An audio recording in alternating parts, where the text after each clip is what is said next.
Hello students, in our last video हमने discuss किया था रिप्रोडक्शन फ्रॉम द सीड, जिसके अंदर हमने ये स्टार्ट किया था कि सीड के थ्रू किस तरह से रिप्रोडक्शन होता है, जिसमें हमने पार्ट्स ऑफ सीड देखे थे। सीड के कौन कौन से पार्ट होते हैं? सबसे आउटर सीड की सीड कोट होती है, उसके बाद एम्ब्रियोनिक पार्ट होता है, कोटिलेडोन्स होता है, जिसमें एक बेबी प्लांट स्टोर और साथ ही साथ क्या होता है, फूड स्टोरेज होता है। इसके बाद हमने देखा था स्केयर, वो पॉइंट जहाँ से सीड्स प्लांट के साथ अटैच होता है। और लास्ट हमने देखा था कि फाइनली एक न्यू शूट सिस्टम और रूट सिस्टम कन्वर्ट हो जाता है। इन सब के पीछे जो प्रोसेस होती है वो प्रोसेस होती है हमारी जर्मिनेशन ऑफ सीड। तो सीड जर्मिनेशन क्या होती है? The growing of plants of A baby plant from a seed, किसी भी सीड के थ्रू एक बेबी प्लांट को ग्रो करना, ये प्रोसेस क्या कहलाती है? जर्मिनेशन।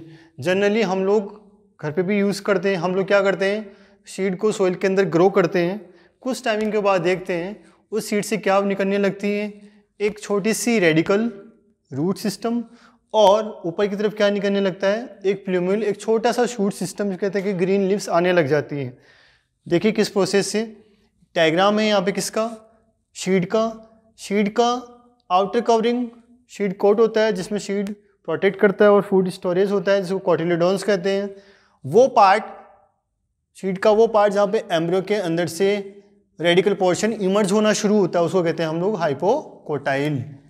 और वो पार्ट जिससे क्या बनता है, प्लूम्यूल बनता है, जो आगे जाके क्या बनाएगा, स्टेम बनाएगा, शूट सिस्टम बनाएगा, वो होता है आपका एपिकोटाइल। दिस इज प्रोसेस, यहाँ पे क्या होगा, दिस इज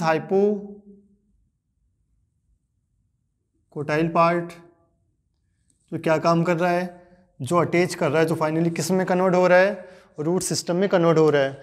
और अगर बात करें एपिकोटाइल की, तो किस में बनाएगा, वो लिप्स लाइक स्ट्रक्चर बनाएगा, जो बाद में शूट सिस्टम बनेगा, उसको बोलते हैं कोटिलेडोन्स। तो फाइनली एक ही सीड जर्मिनेशन की प्रोसेस होती है, इसमें सीड को ग्रो करने से लेके उसके अंदर स्ट्रक्चर कन्वर्ट होना, मतलब कि कंप्लीट प्लांट में कंप्लीट प्लांट में चेंज होता है, वो हमारा क्या होता है, जर्मिनेशन ऑफ सीड। अब जर्मिनेशन ऑफ सीड करने के लिए क्या क्या रिक्वायरमेंट है, मैं सीड्स को कुछ तो चाहिएगा ना। तो सीड जर्मिनेट होने क्या क्या चाहिए, सीड को चाहिए water, air and warm condition, means hot condition भी चाहिए, जिससे कि क्या होगा, सीड जर्मिनेट करना शुरू करेगा। एक सीड कंप्लीट, जो सीड से सीडलिंग बनने तक क्या क्या चाहिए, ये कह सकते हो कि ये वो फैक्टर कौन कौन से हैं जो इंपॉर्टेंट रोल प्ले करते हैं किसके लिए, एक सीड को सीडलिंग बनाने में, और सीडलिंग को किस में कन्वर्ट करने के लिए, सीडलिंग को न्यू प्लांट में कन्वर्ट करने के लिए क्या क्या फैक्टर चाहिए, बिग प्लांट तक कन्वर्ट करने के लिए क्या क्या चाहिए। सबसे पहले वाटर है, मिनरल है, फूड है और सनलाइट है। प्रॉपर अमाउंट में इन सब की बैलेंसिंग चाहिए, जिसके थ्रू क्या होगा, एक सीड कंप्लीटली ग्रो करेगा। It means parts of seed और जर्मिनेशन ऑफ सीड के थ्रू क्या हुआ, जर्मिनेशन ऑफ सीड में हमने ये देखा कि किस तरह से एक सीड कंप्लीट प्लांट में कन्वर्ट हो रहा है, कंप्लीट प्लांट में ग्रो हो रहा है। ठीक है, आफ्टरवर्ड्स हम ये देखते हैं कि ये सीड्स जो बन रहे हैं, इनका डिस्पर्जन भी किसी तरह से होता है। ठीक है, तो नेक्स्ट टॉपिक हमारा डिस्पर्जन ऑफ सीड का डिस्पर्जन किस किस वे में हो सकता है। सबसे पहले the process of spread out the seeds from one place to another place. Seeds को एक जगह से दूसरी जगह तक स्प्रेड आउट करने के लिए क्या होता है, डिस्पर्जन ऑफ सीड होता है। जनरली हम लोग भी देखते हैं क्या, बाय विंड। कुछ प्लांट्स ऐसे सीड होते हैं जो काफ़ी लाइट वेट होते हैं, मीन्स इनका वेट काफ़ी ज़्यादा लाइट होता है। For example cotton seed, light weight होने के साथ साथ क्या होते हैं, इन पे एक हेयर लाइक स्ट्रक्चर होती है, जो इसके थ्रू क्या करता है, ये इजीली ट्रेवलिंग कर जाता है from one place to another place.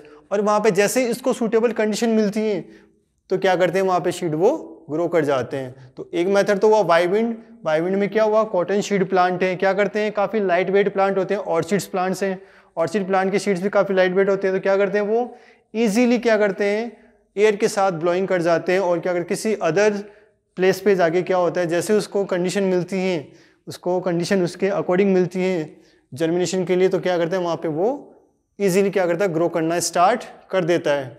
Second method है बॉय वाटर। कुछ सीड्स ऐसे भी होते हैं जो वाटर की हेल्प से one place to another place क्या कर जाते हैं, मूव कर जाते हैं, मीन्स एक जगह से दूसरी जगह तक क्या करते हैं, वो सीड का डिस्पर्जन हो सकता है। ऐसे प्लांट्स कौन कौन से हैं? Lotus, coconut. ये इन प्लांट्स के जो सीड्स होते हैं वो क्या करते हैं? इजीली वाटर के अंदर फ्लोट करते हुए क्या करेंगे? एक जगह से दूसरी जगह तक ट्रेवलिंग कर जाते हैं। और जैसे ही नियर बाई वाटर के आसपास जो एरिया है वहाँ पे क्या होगा? जैसे ही नियर बाई लैंड के पास जहाँ पे रहेंगे, सिचुएटेड हो जाएंगे, वहाँ पे क्या करेंगे? ये बाद में ग्रो करना स्टार्ट कर देते हैं। थर्ड है एनिमल।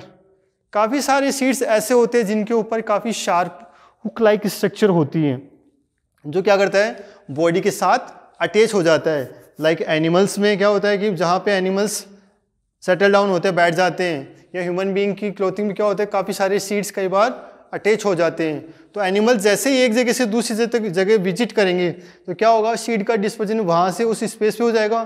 फिर एनिमल्स अगर वहाँ पे सिटिंग डाउन करेंगे तो क्या होगा? वो सीड्स वहाँ की सॉइल के अंदर ड्रॉप आउट हो जाएंगे। और जैसे ही वहाँ पे उनको कंडीशन मिलेगी ग्रोइंग करने के लिए, ये कह सकते हैं कि उनके अकॉर्डिंग फेवरेबल कंडीशन जब मिलेगी तो क्या होगा? वहाँ पे उन सीड से क्या हो सकता है? न्यू प्लांट्स ग्रो हो सकता है। और लास्ट है एक्सप्लोजन। कुछ प्लांट्स के सीड्स ऐसे ड्राइड हो जाते हैं और क्या करते हैं? वो सीड्स ड्राइड होने के बाद स्प्रेड आउट होके क्या करेंगे? कहीं और जाके स्प्रेड आउट हो कहीं और गिर जाते हैं आसपास के एनवायरनमेंट के थ्रू, आसपास के एरिया में। तो वहाँ पे क्या होगा? उनका ये कह सकते हैं कि उनके थ्रू क्या होगा? नया सीड डिस्पर्जन, सीड के थ्रू क्या होगा? नए प्लांट को ग्रो कर सकते हैं। आज के चैप्टर में इतना पढ़ा, देखो वापस से रिपीट करते हैं। सबसे पहले हमने पढ़ा जर्मिनेशन ऑफ सीड क्या था? Growing of new plant from the baby plant. और सीड के थ्रू एक न्यू बेबी प्लांट को ग्रो करना, ये क्या था? सीड, जर्मिनेशन ऑफ सीड का हमारा प्रोसेस था। कैसे हुआ? सीड को जब सीड को ग्रो किया तो सीड का वो पार्ट जिसके अंदर फूड स्टोरेज होता है उसको हमने कहा था कोटिलेडोन्स। आउटर स्ट्रक्चर जो कवरिंग प्रोटेक्ट करती है उसको कहते हैं सीड कोट।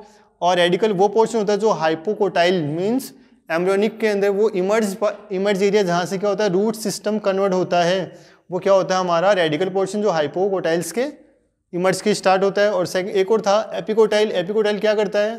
प्लूम्यूल बनाता है। वो प्लूम्यूल आगे जाके क्या बनाता है? Lips like structure, stem like structure बनाती है, वो क्या होता है? हमारा आपका एपिकोटाइल। इसके बाद में कुछ कंडीशंस हैं। कौन कौन सी कंडीशंस है? क्या क्या चाहिए जर्मिनेशन के लिए? वाटर चाहिए, एयर चाहिए, वार्म एनवायरनमेंट चाहिए। और नेक्स्ट था सीडलिंग ग्रो। किसी भी सीड को जब ग्रो करते हैं तो सीडलिंग बनना स्टार्ट होती है। कैसे करेंगी?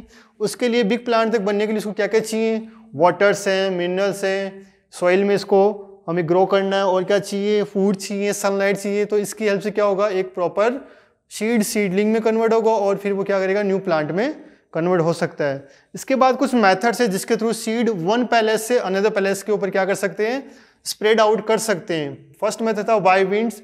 विंड्स के थ्रू उन प्लांट्स के सीड इजीली डिस्पर्स हो जाते हैं जिनका वेट काफ़ी लाइट होता है, काफ़ी लाइट वेट होते हैं, उनके ऊपर हेयर लाइक स्ट्रक्चर्स, हेयर्स होते हैं। क्या करते हैं? उसको easily one place to another place disperse करने में हेल्प करती हैं। एग्जाम्पल था हमारा कॉटन सीड और सीड प्लांट।